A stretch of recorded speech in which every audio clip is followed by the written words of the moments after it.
Grande Matera, piccolissimo Aversa, e a favore dei campani dell'ex Boccolini giocavano 20 punti in più in classifica. Un naufragio per la squadra ospite che, oltre a perdere punti preziosi nella corsa promozione, chiude la gara in 9 per le espulsioni di Balestrieri e Avolio, una per tempo.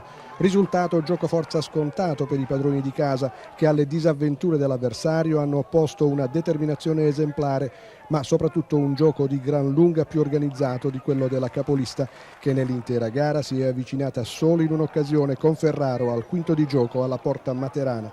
Poi più nulla, se non i 4 gol del Matera. Lucani in vantaggio con Vallefuoco.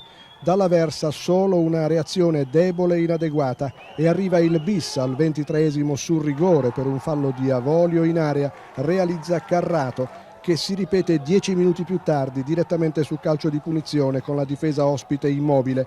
Al 35esimo il poker materano, ancora Carrato per Tritto e Del Giudice, è superato per la quarta volta.